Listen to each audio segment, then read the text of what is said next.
Got it. Okay.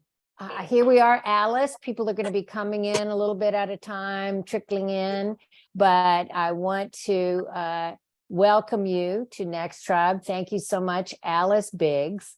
There's a little bit of a glare on your glasses there, Alice. So if you can just, can you still see? Can you see the universe? Can you see that with your third eye? Okay, you can see with that though. No, you look beautiful. You look great. Alice Biggs, welcome, Alice Biggs, everyone. We had a Sunday salon with her. Kelly, who is our Sunday salon person who finds all of our great guests for our Sunday salons in Austin, found Alice Biggs somehow, and we did a wonderful, very popular Sunday salon with her.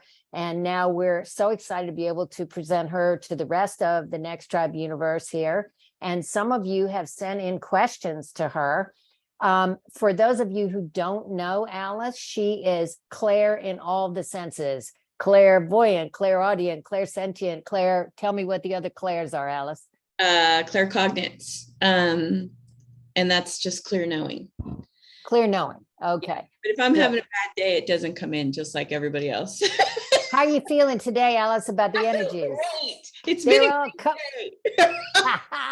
Somebody else said she was having trouble with Zooms earlier today. So there's something going on with Zoom too. It's not just us. Okay. So thanks so much for coming, Alice. Could you just give us a little 1 minute into how you, or maybe 2 minutes, how you discovered you had all these capabilities and like what you are doing with them now in service to others? Okay. So, when I was my earliest memory is when I was probably about 3 years old, and I was standing outside my grandma's driveway, and my brother and sister were telling me something that I knew was a lie. It came across as a lie. I knew it wasn't true. And they were looking at each other and going, yeah, that's it.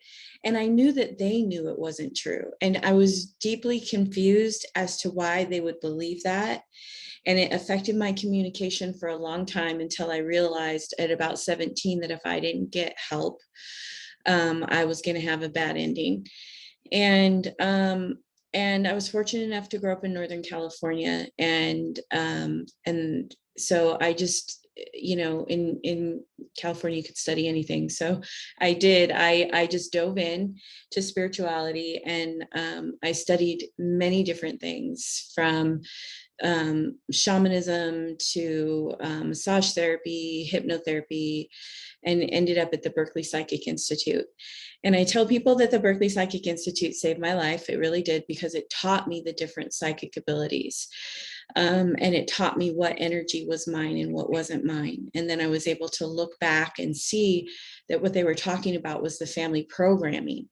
The family says we do this, but it wasn't a truth for them. And so they were just trying to blend in to fit into the family.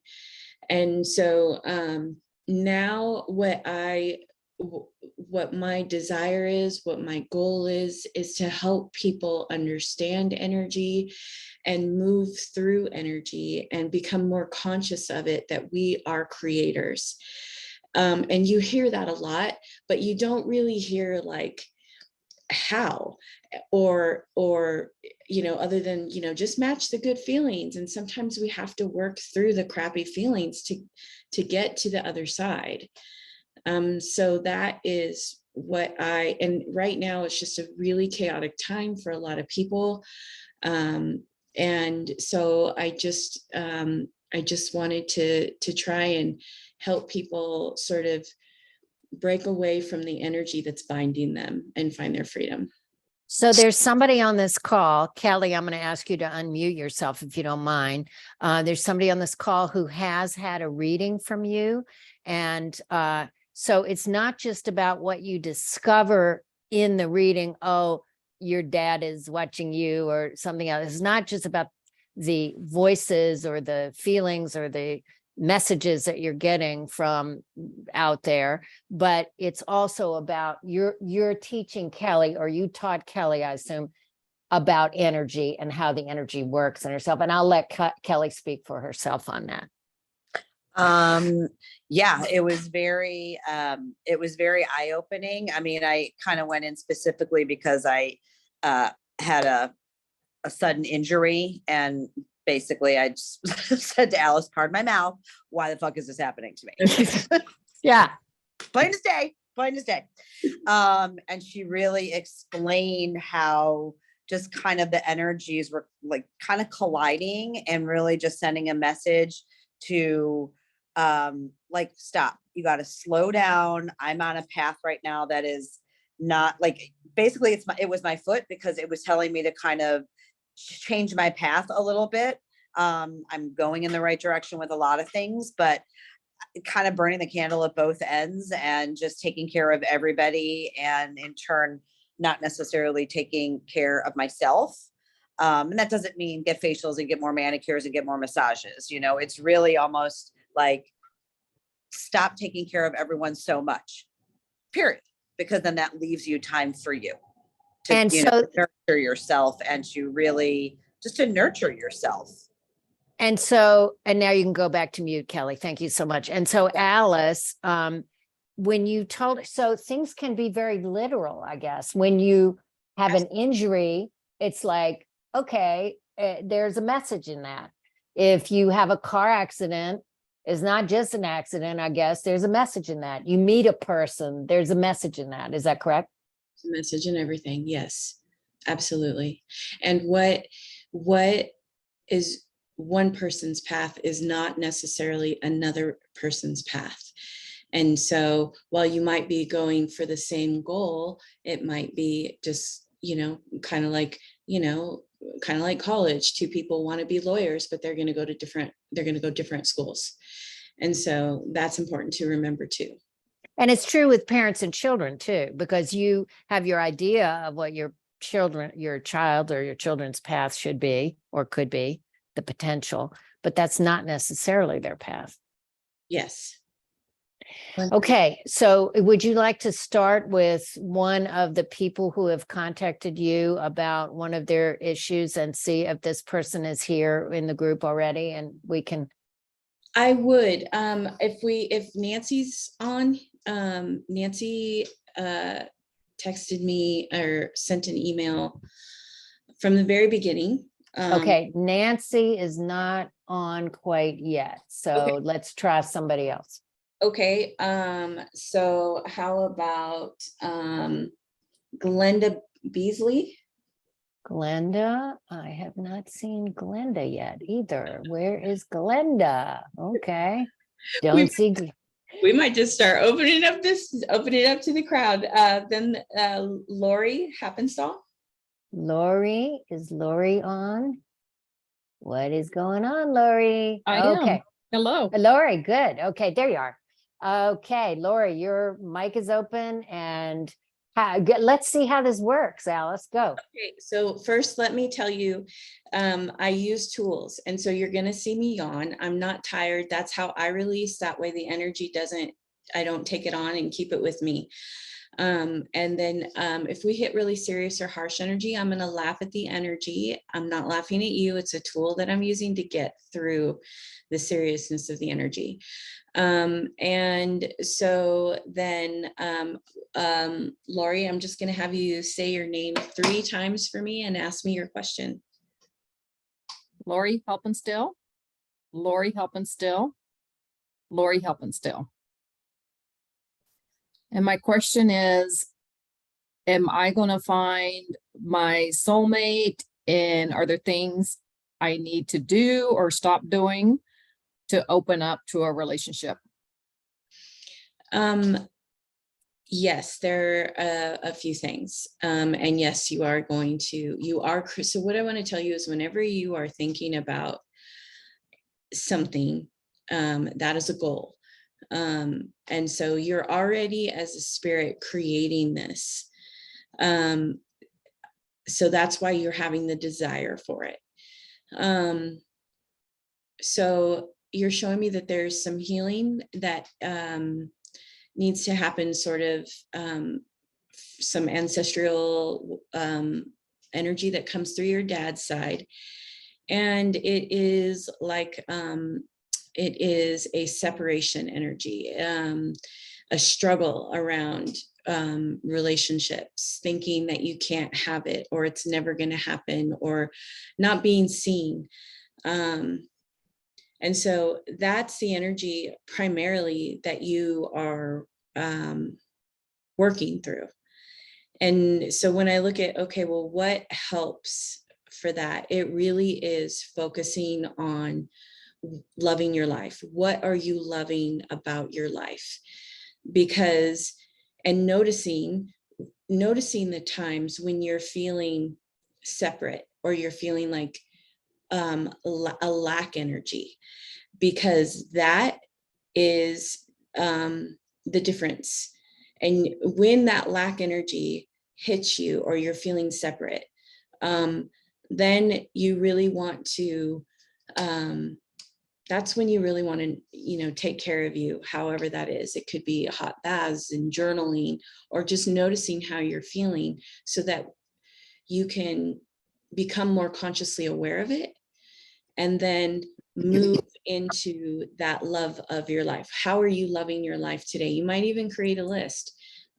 These are the 10 things that I love about my life, and like focus on those things, because as you do that, you're literally pushing that old way out and operating from this new way, and you're going to create and attract from that. And so that's what I see. Does this make sense for you? It does. No, definitely appreciate that. And yeah, I've been going through healing from a bad marriage and divorce, and getting there. And I am having more moments of real joy, and in a better place. So, and just recently I've been to the place of, okay, I think I'm ready to start dating. So now Yeah. how do I do that? Very good. So you're on the right path. Great job. Thank you. Okay, thanks. Thanks so much. Okay, Glenda just came in, and we're going to call on Glenda next. I believe Glenda sent a question in. She did. Glenda, will you say your full name 3 times? And then let's talk about your questions. My full name is Glenda Palmer Beasley. Glenda Palmer Beasley. Glenda Palmer Beasley. Thank And I asked several questions. I don't know how many I get, but I'm trying to Important. come again. Let's go with the most important one. I think the most important is I want to know if my son is going to start feeling better and thriving. Okay, say his name, his full name. Grayson Glenn Beasley. Okay, so, okay, there's a couple of things that you're showing me with this. So one of the hardest things for a mother is to watch a child go through things. And there comes a time where you have to kind of just surrender it and trust. And it doesn't feel good. I mean, I struggle with my animals with that. So, but we have to remember that our children have a spiritual path. And your son has an agreement to own his crown on a very large level. And so what that means is he has to work through a lot of competition. Competition is the main energy that's affecting him. And competition can boil down to many different things, but ultimately it's unhappiness. And it has to come out of his heart space, his power center, and his communication space the most. And that is the journey that he is on. I do see him breaking through that, and ultimately letting go of an invalidation picture that makes him think that just an unworthiness, insecurity picture. And once he breaks through that, that is when he's really going to hunker down in his success, start moving forward.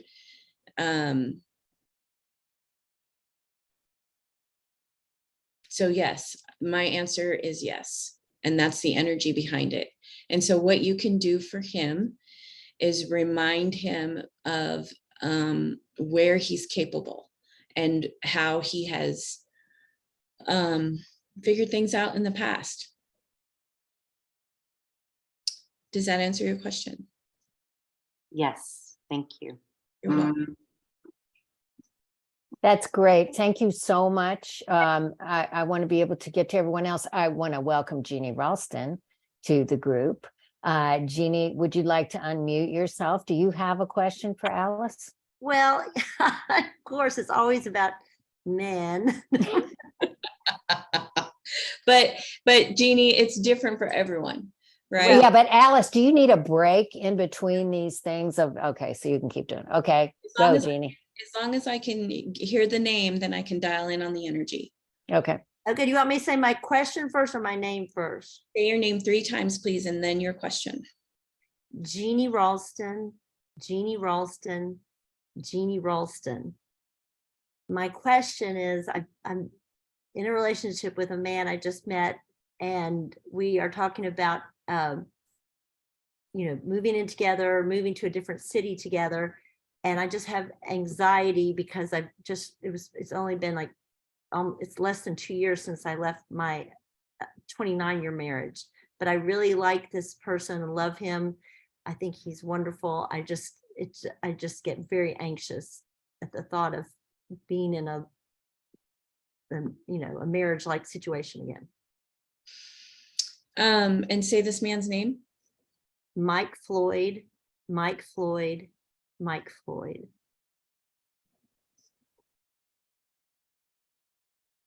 Okay, so are you asking about your anxiousness or whether or not you should move? Like, I guess I'm asking whether or not we should move in together, but because I'm leaving where I am, so he has to come with me if I'm.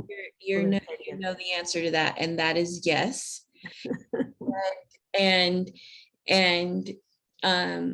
And so what you're showing me is, it's normal. That anxiety is normal for moving forward and taking such a big steps after everything that you've been through. So, but what you're showing me is, and remember, synchronicity is the way that the divine speaks, right? So if you're moving already, if he's, and you're open to it and he's willing, then, the answer looks like yes to me. And so, be kind to yourself, around all of this. There's still some grief you're letting go of out of your heart, and you need to be able to let that go and take care of yourself around that. And and why you're letting that go is because a container can't hold 2 energies. So you have to let go of that grief in order to expand and make room for new things. And then focus on what you like about him, and like really write that down, like what you can depend on about him, and focus on that, because we can always focus on what we don't like or what we're afraid of, but what we focus on ultimately is what we're going to manifest. That makes sense. That was helpful. Thank you. Alice, that's so interesting, because when you read all these Hay House books and spiritual books and everything, it does tell you to focus on what you want rather than what you don't want. It's really hard to do that as a human, I think. But I think, but it sounds like that's true. It's a simple truism about life and about, connection to the spirits. And I have to say that what I focused on when, I went through, I had a couple relationships before him, and what I focused on, what I knew, it became very clear to me right before I met him, what I wanted was a kind person a thoughtful person. And that was the most important thing to me. And I mean, it came very clear to me. And then he comes and he is so kind to me. He treats me so well. And I lived 29 years in a marriage that, I mean, it was not a terrible marriage, but it just wasn't the same kind of support. So I sort of see what you're saying. I was really focused on what it was I wanted. And then he arrived. And so it was kind of a little shocking, almost like. Yeah. And to answer your question, Jeannie, yes, it can be very hard. Just because I know the way that it works doesn't mean that I don't have my, that I don't have to, like, I get a pass on the energy. I have to work through it too. And, a lot of times, we're working with, breaking down old beliefs, or old patterns, or, ancestral energy. And that makes it a little bit more challenging. But yes, that's why it's important to just focus on, the qualities that you appreciate. I have a question, and I don't know if you can answer this, Alice, but maybe you can go out there and get the answer. But this isn't a question about me or my life or anything. It's just a general question. So I've wondered this about divorce. We say that the people who love us come back around us after we die, but will I be around my 2 ex-husbands, or will I be around my current husband? I mean, not me, but I mean, generally. So when you die, you will be connected with love, period. Mm-hmm. Mm-hmm. And so what I want to say is there's sort of like a threshold. And in that threshold is where we are getting our karma back. So if we have karma with a person, we might be seeing them until we get that back. But in general, when you cross over, you are met by love, and the people, and it's more than just like your ex-husbands. It could be your grandfather, your father, your mother. It is the people that we had a contract with. Yeah. Got it. Okay. All When you right. say contract, what do you mean? Like just obviously unspoken, but Everybody that is in your life, you have a contract with. Your A child, soul contract, right? yes, your ex-husband, your first boyfriend, first girlfriend, first your mother, your father. Those are spiritual contracts. And if that's something that you're interested in learning, I would suggest the book Sacred Contracts by Carolyn Mace. But there are also agreements that come in those contracts. And they can be healing agreements. A lot of times they're healing agreements where you will heal each other or remind each other of who you really are as a spirit. And a healing agreement doesn't always have to look like positive. Like if I'm learning how to have worthiness, I might have an agreement with someone to come in and invalidate me, because it's a lesson for me to learn. Am I going to stand up for myself and love myself and own my worthiness and walk away from this? Or am I going to allow it to take me down? So those agreements look very different. Okay. We have another hour with Alice. We're so lucky. Alice, your big fat paycheck will be coming soon from NextTribe. No, just kidding. Alice is we're so lucky to have you, because I know how much it costs to hire you for an hour. So let me kind of go around the room and see if there's anybody else who would like to ask a question. And I'll start with Mars, since she's the first picture I'm seeing here. Hi there. Alice, I would love to know about families. Those of you who know me know I have a very large family, and there's a couple family members who are really struggling right now. And I don't know how much detail I need to get into, but I am sort of a caretaker for somebody, and I'd like to know sort of your thoughts on that. When it's an adult, but who has a lot of issues, Okay. we take care of people without giving away too much of ourselves. Yes, and that's an agreement. That's a part of an agreement. So do me a favor, Mars, say your full name 3 times and then say that other person's name. My full name, Mary Marcelina McNally Campa. I gotcha. Okay. And Pat McNally. Pat McNally. Pat McNally. Very good. Okay.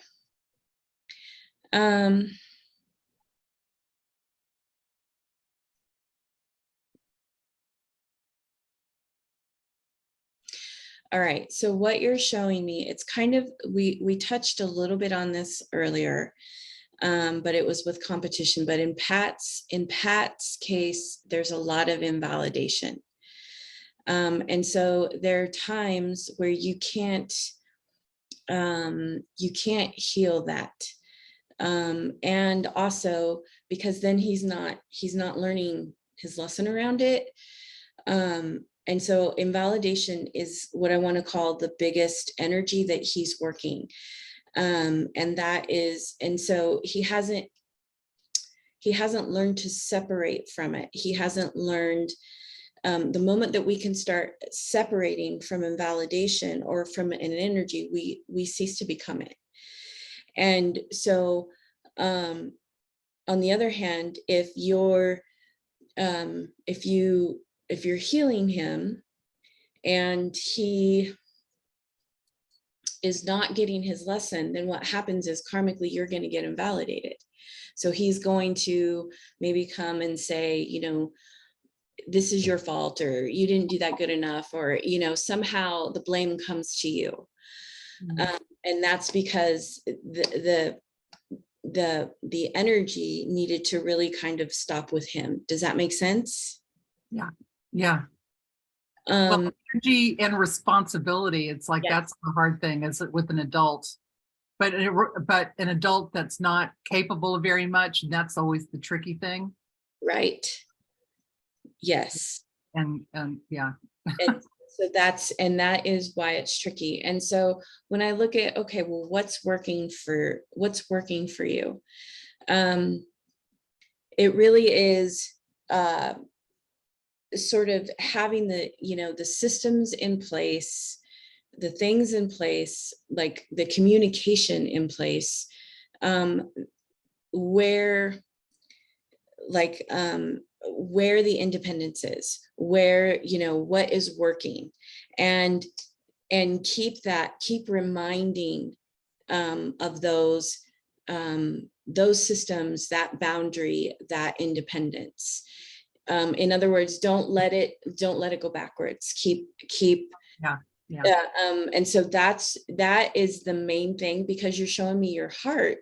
You know, what happens is, in all honesty, he chords you in your heart space, and then all of a sudden you're like, oh.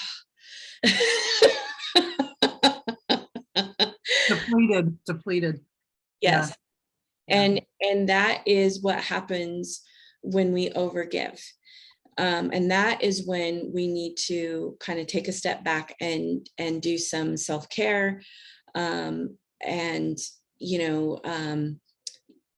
sort of take turns, instead of sort of, because there's also, you're showing me that there's also this responsibility on your shoulders, like something that says like, well, I have more time, so I'm the one who deals with it the most. And that's unfair for you as a spirit. And also that is part of what is draining. It's like everyone who loves it's everyone's equal sort of, whatever they can give is what you're showing me. That's great. Thank you. Oh, I'm sorry. Are you done? Yeah. Okay. Kathy Katz has her hand up. Kathy, you want to unmute yourself and ask? Hi. Hi, Kathy. How are you? I have a question. It's not about me, but it's for a dear friend that I was thinking about when you said that you found your path going through, I think, the Psychic Institute, or the Berkeley Psychic Institute. And would you recommend that kind of path for someone who has, I know we all have gifts, but who has these gifts similar to you and doesn't know what to do with them? Absolutely. I would say, and if you were to ask me to recommend a school right now, it would be Spirit is Calling, and it's left of the Berkeley Psychic Institute. Because Louis Bostwick, the creator of Berkeley Psychic Institute, has died, and so the answer would be Spirit is Calling, because that's the person who worked with Louis Bostwick for like 40 years. So that's what I would suggest. And yes, because what happens is those tools are priceless. It helps you separate energy. It helps you to understand your messages more clearly. Yeah. Thank you so much. Yes, because right now she can get caught up in other people's energy. And literally, if someone has a broken leg in a building, she'll start having leg pain and try to figure it out, or if somebody's having anxiety, she'll start having anxiety. That's a lot of that's empath. So you have to learn some empathic skills. I think there's a lot of like feedback. But yeah, Kathy, can you just mute yourself while you're hearing the answer? Okay. Go ahead. Hold on 1 second. Okay, go ahead, Alice. Okay, so there's a lot when you're doing that, when you're soaking up other people's pains, it is an empathic ability, and you do it more the more tired you are, or the more out of balance you are. And so you definitely want to find something with empaths and just tools to get rid of it, like standing underneath a shower, or energetically, running a shower, just, seeing it in front of you, running that energy and pushing out other people's. And it can be as simple as making one person a color and you being a different color, and making sure those colors are separated. But that's what's key, because what's happening is she's soaking up that person's energy, and that sucks. That's really great. Thank you so much. Thanks, Kathy. Thank you, Kathy. Okay, Evelina, do you have a question, or you want to just listen? Well, sure. If that's okay. Yes, of course. So I'm kind of at a crossroads. I'm kind of in a place of transition in life, and I'm normally a very focused, directed person. And I'm finding that in this instance, I'm rather conflicted about where to go next and what to do, which is very unusual and unsettling for me. And so I don't know if Alice is getting anything, on that. Can you say your name 3 times? Evelina Barth, Evelina Barth, Evelina Barth. Okay. So what you're showing me is a stream beneath you, and you're being asked to jump in, and you're not quite sure when. And so another way to say that is you're being asked to let go. And in that letting go process, and that includes your mind, it's really pulling your mind out of the process, because the mind thinks it knows the answer, and it's trying to keep you, it's its job to know your next step, to keep you alive. And your mind cannot help you with this transition, because it's a soul transition. It's a spirit transition. And so what's going to be required is surrender, patience, and timing. And so generally when this happens, it means that you're getting ready to have some big shifts happen in your life, and being presented with a calling. And I do see you saying yes to that. And I think that you're going to have a very good idea by the end of the year. Oh, wow. Okay. Thank you so much. You're welcome. That's great. Thank you so much. So Evelina, if you'd mute yourself again. Michelle Martel, I just know you got a burning question in you. I love all this. I love how you're talking about energy and thinking about that. Give me 2 minutes to come back to me. Let me think about it. Okay, all right. Karen Fury. I'm actually just listening. Okay, sure, good. If something Okay. comes to me, I'll write it down. And Okay, good. I think Glenda Beasley wants another turn, Okay. but she's muted. You're muted, Glenda. Sorry, I don't want to be That's a all right. question hog, but you know, I have 3 questions. So Okay. we'll see if we get to them all. But so my next question is, most of the work that I've had over my career, especially lately, has been very referral based. And I built a website and I went through a lot of caregiving with my husband who passed. So I didn't really focus on that. I just kept getting referrals and it was fine. That's all I wanted.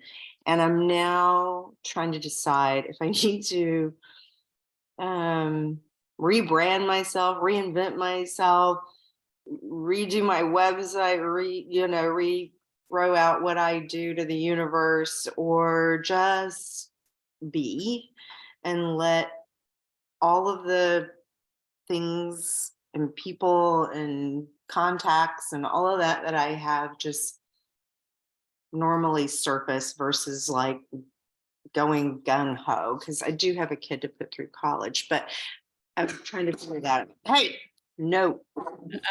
Mute, I'm in mute, dog.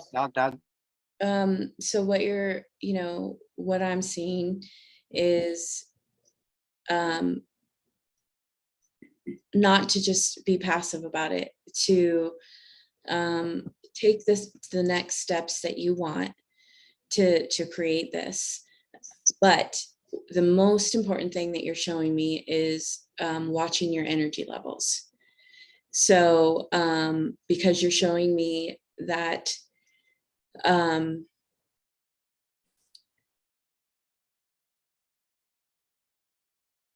as long as you have the energy to put into the project, then it's going to be successful.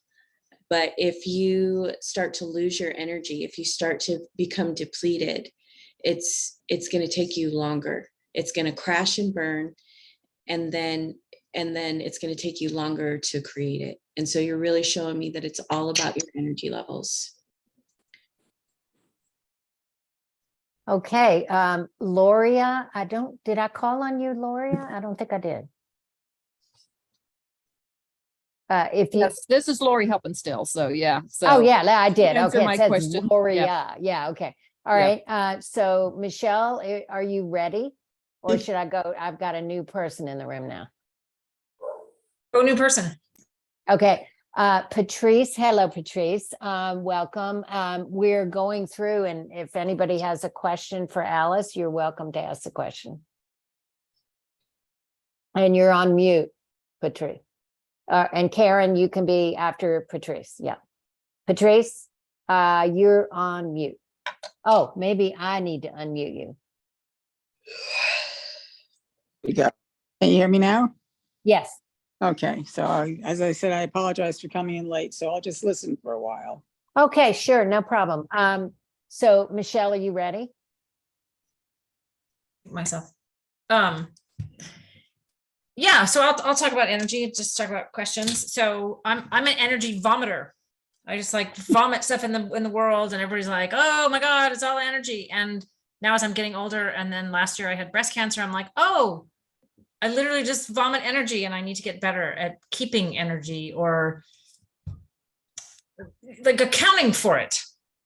Like in a way it used to be like a never ending source. And now I'm like, no, no, I'm going to hoard it. So it's weird for me. And it's just sort of like a question about like how to think about energy and using it, and, how, the next 20, 30 years of life, and sort of what that feels like to kind of shift into a different energy mode where I'm literally defined as a human by my shoving of energy into the world. So do me a favor and say your name 3 times. Sure. Michelle Martel, Michelle Martel, Michelle Martel. Okay.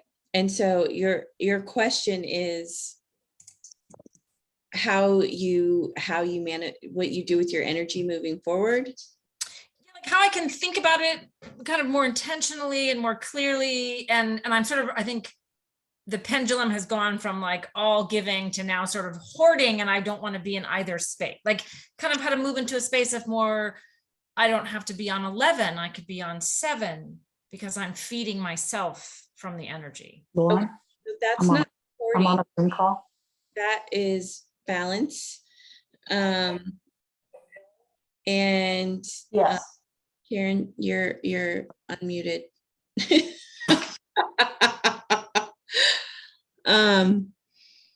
Okay, so that's actually balance. And what you're showing me is that it's uncomfortable and unfamiliar because you're so used to giving all of the time. And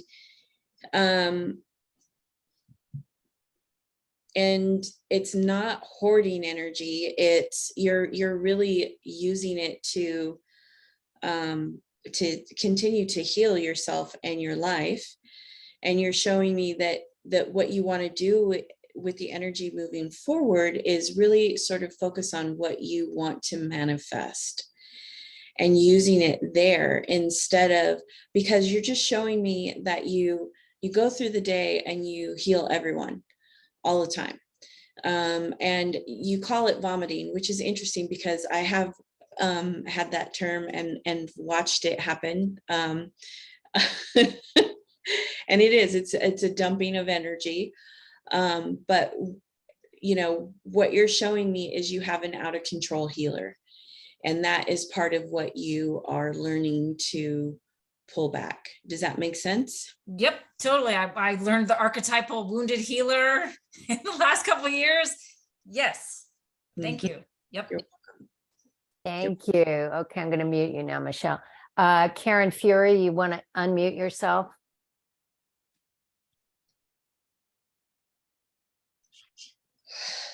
Okay. Hi, Alice. So I do have a question after all, Alice. Okay. Should I say my name 3 times? Yes, please. Karen Fury, Karen Fury, Karen Fury. Very good. Yeah, so I'm a marriage and family therapist, and I work from home. And for the last several years, I had like what I would consider my perfect caseload, like, 9 clients a week, just Tuesdays, Wednesdays, and Thursdays. And that gave me time for myself and to recharge. And about 2 months ago, I stopped taking new clients and let my caseload go down through attrition because I was planning a trip. And I thought when I get back, I'll try to ramp up again. So I've done that and I've been back, and so I'm only working with 3 clients a week now, which is really just one day. And I am really enjoying like this energy. I didn't even think about it till you started using the word energy while I'm on this call, but my energy has just been so peaceful, but like rich, I just feel It is so it is incredibly important that you recognize that energy, because that is who you are. That is your energy, and you are basking in your energy. Let yourself have it, because times are going to change, period. Nothing stays the same forever. And I see it as this beautiful lavender with gold. And it just looks so incredibly healing and so rich and so peaceful and so life affirming. let yourself have it, because the more you fill up, then the more you can share when people are needing it, the more that you can give back. Alice, I have goosebumps. I can't tell you what a gift that is and how I needed to hear that, because, you know, like you say, life changes. My partner in life just got diagnosed with Parkinson's. It's early days for him, but, you know, I've had to sort of make this adjustment that things are going to look, the next 5 years are going to be different than, you know, what we planned on. And it may be, you know, 5 years. So to be able to shore up my resources and not feel like pressured to fill up my space with something that's quote unquote productive. Right. Just resonates. Yeah. This is a grace. Thank you. So I am going to just let things just be the way they are. Good. And enjoy this time. Beautiful. That's great. Thank you so much, Karen. I'm going to mute you now. Kristen, did you want to just listen, or do you have a question? I suppose I have a question. I have a pretty full life. I have a decent job. I have good friends. I have creative pursuits that I pursue. But I feel like, and I have a son who is 28 and he has a disability. He has epilepsy, and it has been pretty debilitating. He's trying to work. He's having trouble with his job. He's living with his dad since the pandemic. I just feel like I'm kind of a little bogged down feeling all the time. I feel like I don't have a lot of energy. I do things and it kind of energizes me, but I don't feel a lot of zest for life. You know, I've been doing this job. I'm 61. I'm bored of it kind of, but I don't feel like I have the energy to find something new. So I'm just wondering how I get my zest back. Say your full name 3 times for me. Oh, sorry. Kristen Fern Johnson, Kristen Fern Johnson, Kristen Fern Johnson.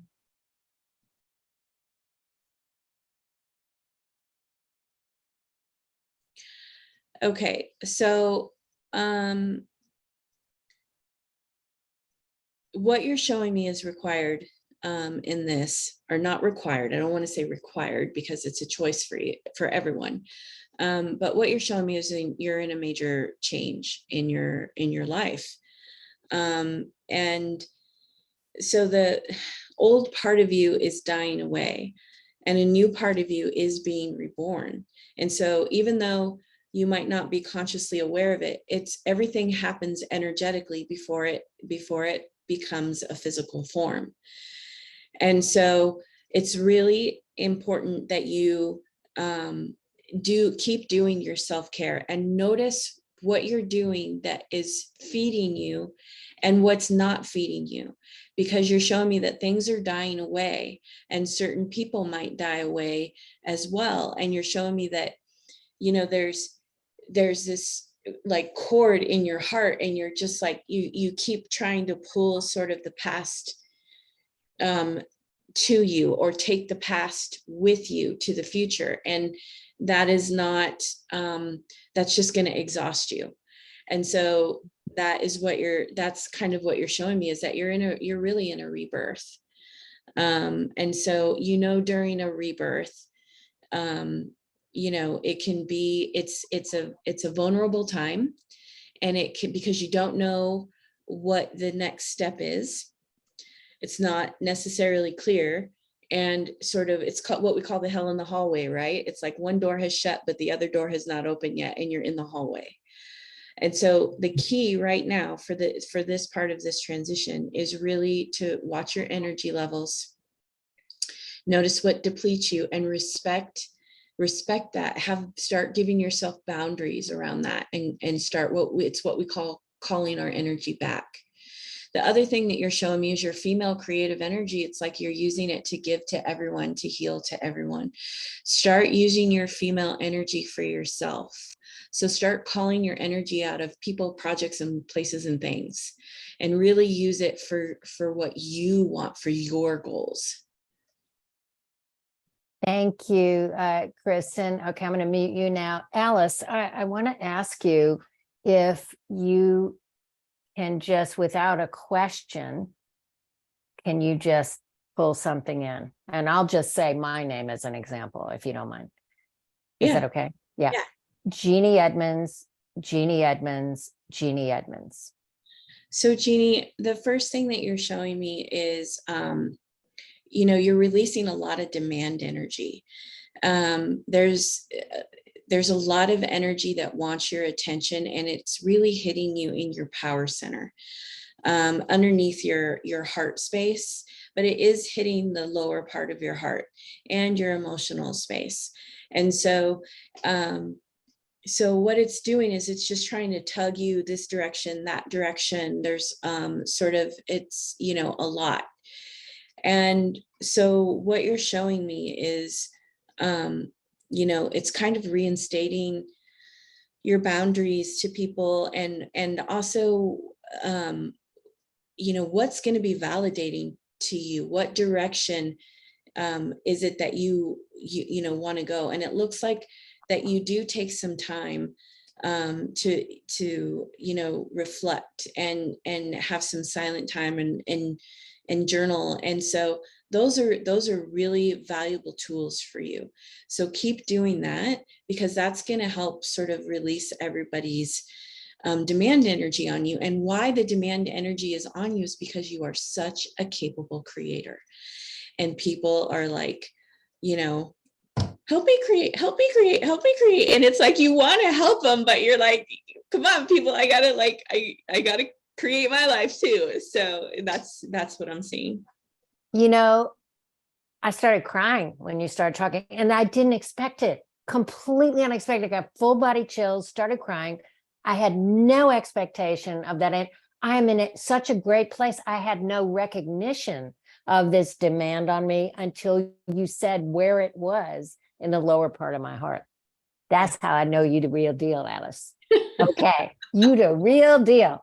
Okay, anybody else? Patrice, you want to go? Go ahead. Oh, did you unmute me? No, you okay? You want to ask a question? You just want to listen? No. Oh, sorry. Unmute yourself. I just muted you by accident. Go ahead. Okay, so so for about 21 years, I had worked as a massage therapist. Wait, one second. Do me a favor. Say your name 3 times, please. Patrice Roisman, Patrice Roisman, Patrice Roisman. Got it. Thank you. Go ahead. So I had worked as a massage therapist for a little over 20 years out of my home, more of a medical massage therapist. But when the pandemic happened, we weren't allowed to work. And then when we were finally given permission to work, I found out that I was immune compromised. And so I've never been comfortable going back to doing massage, but I miss it. I worked out of my home. I remodeled my house for it. But what I'm finding for the last 3 years is I haven't really found anything to fill in the void. I don't do artwork, which I used to do. I don't do a lot of things that I used to do. And so right now I'm kind of lost trying to figure out what it is that I want to do to fill in the space. I just recently started seeing a therapist. Good. Which I think is going to help me, but I'm just like, okay. Okay. So why I laughed was because I have a match with that, because I've been doing massage for a while myself. Mm-hmm. And so, but what you're showing me is that what I'm seeing is energy work, doing energy work, however that looks. It could be pranic healings. It could be Reiki. It could be, you don't want to do Reiki. No, see, that's been the whole thing. A lot of people ask me, do I do energy work? And I'm not an energy worker. I'm a medical massage therapist. So I come from massage, from the more of the scientific medical part of it. Yeah, it's not about I know there's energy that goes back and forth. I've gotten into arguments with my friends. Oh, but you do energy work. I said, yeah, but I'm not an energy worker. So what I'm seeing is, now this is completely up to you, but it looks like it's something that would benefit you in like learning that. And the reason why is because number one, you're a healer. Okay, number two, it's gonna help your energy levels, your being immunocompromised, your own energy levels are compromised, right? And so what me is you learn about energy, but the way that you want to learn about it is not what I want to call the woo-woo way. It is a scientific way. So I would check out some programs on Gaia and see, see what who looks like a good teacher. Bruce Lipton's lighting up. Have you studied Bruce Lipton at all? I'm an Ayurvedic practitioner. I don't know if you're familiar with Ayurveda. I am very familiar with Ayurvedic. And so you know that works with the doshas, right? That's a form of energy. And so you're just showing me to there is some resistance. You're releasing a lot of resistance out of your second and first chakra, and that's okay, because we all have to work the energy. And so what I want to say is that resistance it's when we're in a state of resistance, we're not receiving. Yeah, we're closed down. Yes. And so and it's affecting your mind space, and how it affects your mind space is it's hyper focused. So it's like no. And so you're just showing me that energy work is going to open that up. It's going to open up a whole new world for you, and you can decide what direction to go. But you're showing me that is because of the immunocompromised thing. It's going to help you create more of your own healing and more of your own that's it. Yeah. And then also you can do it you don't like how we're doing it right now. You can do it virtually. You can do it. You don't have to necessarily put your hands on someone, which I miss. Yeah. Yes. And you're also showing me with all the Ayurvedic stuff, you can create your own tinctures. You can, there's a lot of stuff that you can do with that as well. You're showing me you're very creative. The thing that you're working on, in all honesty, and this is you getting your mom out of your space. And interesting. Because she had she's a very strong woman. Yes, she was. And so you're moving her the resistance, her energy out of your second chakra. It's very interesting you said that, because I'm in the midst of getting rid of the rest of all of her art supplies I have in the house. Yeah. Selling. See, I told you, Alice, the real deal. Okay, I'm going to mute you now, Patrice. Thank you so much. So I'm noticing a theme here, Alice, is that a lot of women in our age group in transition, one way or the other. I personally am afraid of transition because my life's pretty good right now. I don't want things to go bad, right? Right. But I think, it's by this stage of life, we realize that the only thing we can count on is change. Change happens, things happen, good, bad in your life. But so it's energy, it's giving, women, I think naturally through our lives, whether we've had children or not, we're like, we're just, it's in our DNA to be giving, I guess. And so what can we all learn as a collective, the NextTribe collective, to help each other and lift each other up as a community, using these kinds of tools that you have been able to do for yourself, whether we have this capability or not, that's refined in the way you have?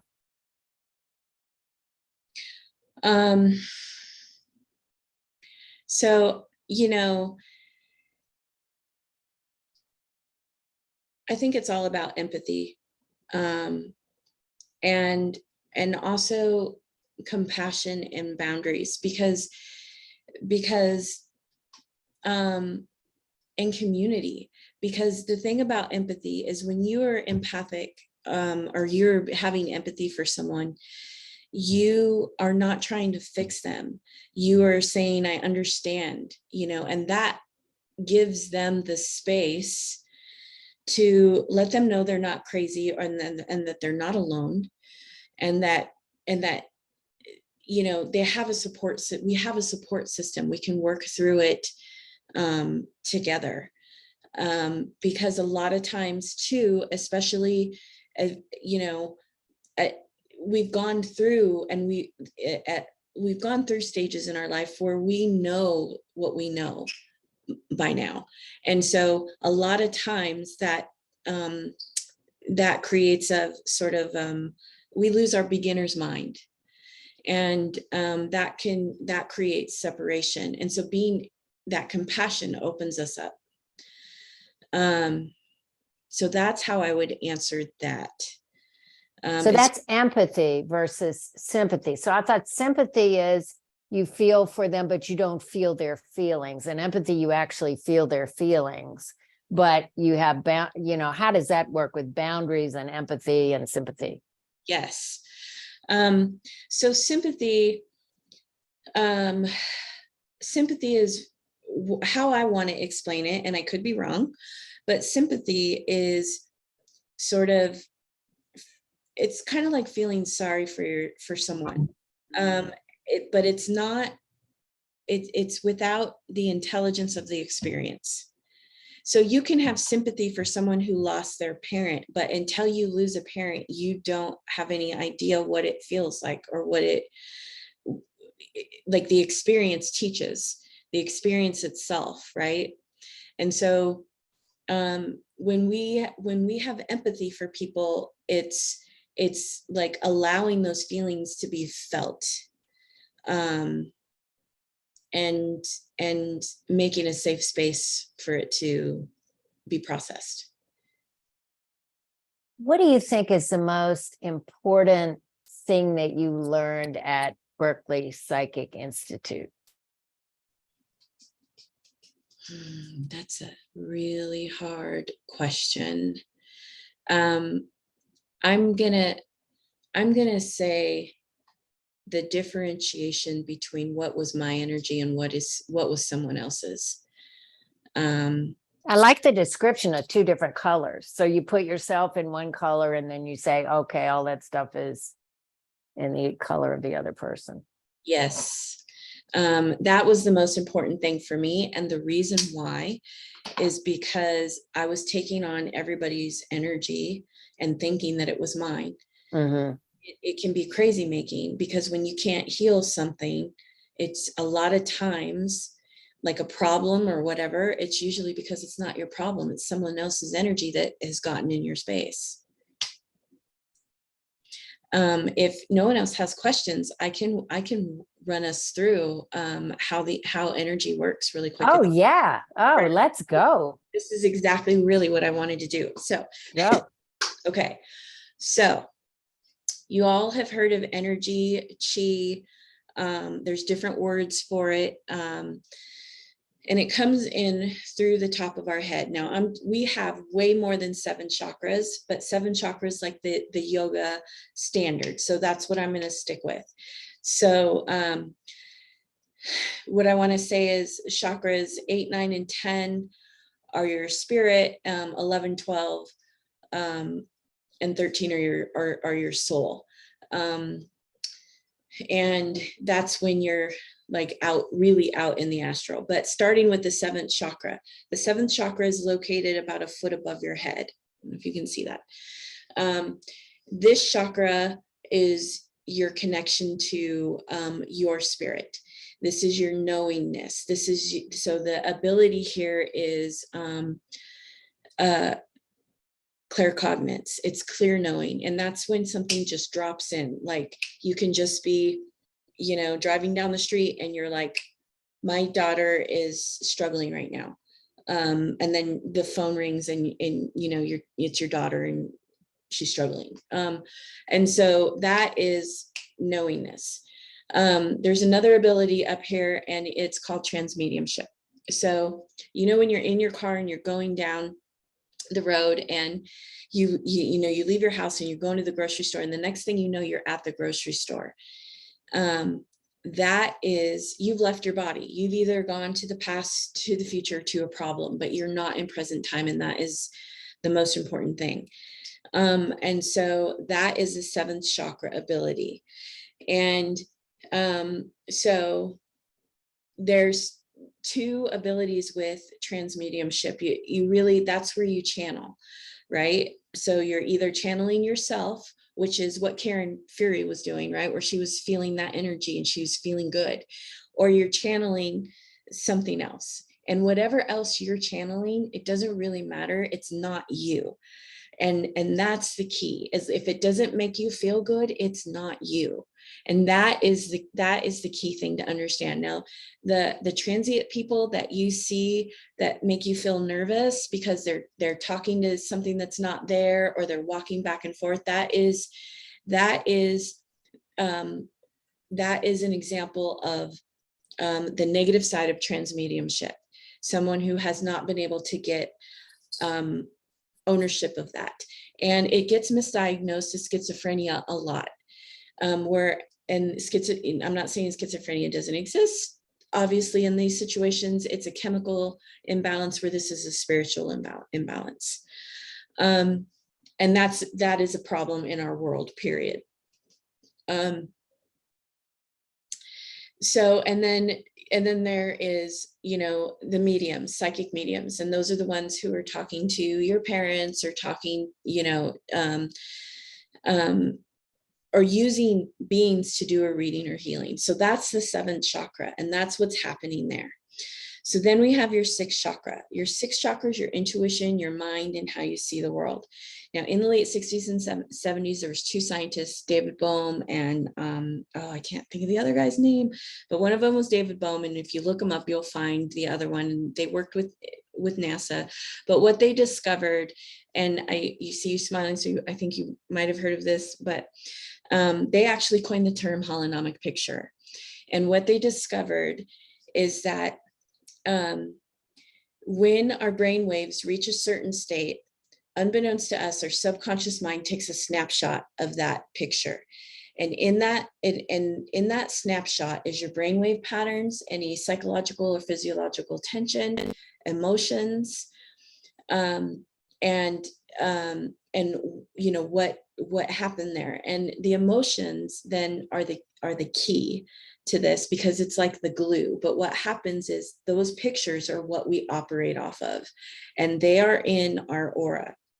And that is what, as a clairvoyant, I am reading. And so what they found then is with those pictures, so say that you have, you know, let's say as a psychic child, I had an angry father. Then what happens is I'm going to go through life attracting angry men because I have this picture, right? And what they found is that the emotion is the charge. We have to drain the emotion off of the pictures. So if we're feeling resistance, if we're feeling anger, if we're feeling emotion, by the way, any emotion that we're having that's any longer than 3 minutes means we're chemically addicted to it. It means we are running a pattern. And what's happening is this picture is sending a signal to the brain waves. The brain waves are then producing a chemical which floods our body, which reinforces the picture, and it becomes this vicious cycle. There is a breathing technique that can break that cycle. Any breathing technique that brings the nervous system down, and you can just Google it, Google yoga breathing techniques, and that will break that cycle. And then what happens is those emotions will not affect you any longer as powerfully. After you will have to work it. But what happens is if people can control your emotions, they can control you. And so these pictures are in everyone's space. So that is what's happening on the sixth chakra level. So then the fifth chakra, oh, your intuition also. Your intuition is organic divinity. It is specific to you. This is your own direct connection to your spirit and the divine within you. No one can tell you your intuition. They can talk you out of it, and it's because they didn't get the message.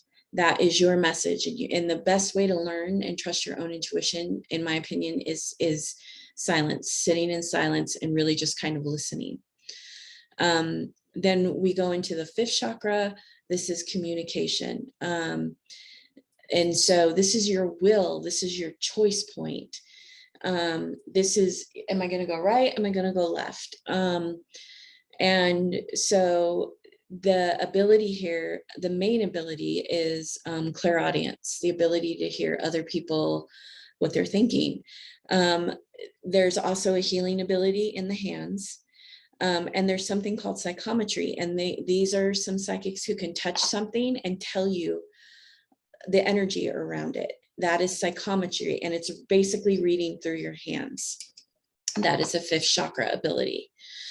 And so then there's your fourth chakra, and that's obviously love and compassion. And it's not necessarily a psychic ability, but what I will tell you is that you will never have a mystical experience if your heart is not open. And that's not to say that it can't open in the moment, but the divine, because the divine will never force itself upon you. You will always get a choice. And whether you are conscious of it or not. And what that choice is going to require is that you surrender in that moment. And I would highly recommend that you surrender because you'll never be the same again in a very good way. And so that is the fourth chakra. This is compassion, but it's also our ability to love ourselves. And then the third chakra is right above the belly button, and this is your power center. So this is literally your energy distribution. So this is your immune system, like you have connection to your immune system in here.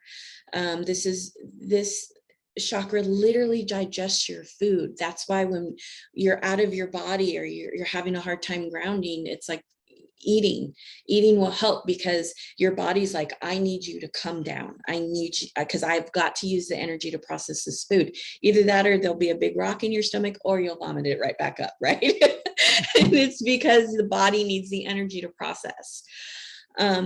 So your energy distribution here, this is really key. So if you think about, like, when you wake up in the morning, and some of the first things that you think about are like, let me check my cell phone, let me check my emails, let me feed the dogs, let me talk to my family members, now I got to drive to work. Now that every single one of those thoughts is where your energy is going. And so one of the best ways to call your energy out of things, especially if you're wanting to create something, it's hard to create something if your energy is splayed out in all of these directions. And so the best way is to call your energy in. And how you call your energy back into yourself is by meditating, is by going into silence, or going on vacation, or also doing something different. Because when you are doing something different, even if it's going a different way to work, you are creating new connections in your brain for new results. And so, but that is the third chakra. That is what's happening in that energy center. And this is how your body's processing, or how your spirit is processing these things. Then there's the second chakra, and that's underneath your belly button. Now, your second chakra is your clairsentience. This is the empathy. This is the ability to feel other people's emotions. So what's in the second chakra? Relationships, finances, sexual energy, emotions. It is a very volatile chakra. And it's one-on-one power, whereas the third chakra is your power with the world, right? More than one person. The second chakra is one-on-one power. And so the people who are empathic is where I say, please study narcissism, because you are a magnet for narcissists. You are the supply, you are the blood to their vampire. And and the reason why is because as a compassionate person, as an empathetic person, you're always willing to give another chance or extend and heal. And these people, the narcissists, never look within. They're always looking for supply outside of them. And so a lot of times they're very successful because of that, but they'll also, because of what vampires do, right? Okay, so so that's what I'm going to say about the second chakra, is really, if you are empathic, study narcissism. And then lastly, your first chakra, this is your connection to the planet. Literally, we bring energy up through the earth, and we bring energy down through our crown. And so it mixes earth and cosmic energy. And so what it's like when you're not feeling grounded. And a lot of times your legs will hurt, or you'll feel like a zap in your leg channels. There's also a nerve plexus at the bottom of this chakra that connects you to the rest of the chakras. This connects you to your community, to your family, and to the planet. And so you feel things. So when the planet is in a huge growth period, like when COVID happened, like everyone was working, the entire planet was working fear, everyone. And at one time, because we're all connected to the planet, no matter where we're at. And so that's the main thing to remember, that what happens in one will happen in the whole. And so that is like a quick snapshot of what happens energetically. I would have paid a lot of money to learn that. That's really, really valuable information, and it really informs all of the readings that you've done on all of the people. It really brings it all together. Alice, thank you so much for your time. I think everybody had their questions answered. Thank you. Thank you so much. Really appreciate it. It was wonderful, wonderful to see everybody. I hope the ones of you who are in Austin on the 21st of May, we're having Vanessa and her mom. If you know Vanessa and you've met her mom, super fun pair, mother-daughter. It's about the adult mother-daughter relationship, but also we're honoring, if you don't have your mother anymore, we're honoring all those who have lost their mothers. And Mars is going to take in pictures of everybody, and we're going to have a slideshow, and you can talk about your own mother when you come to the event, if you'd like. Sounds amazing.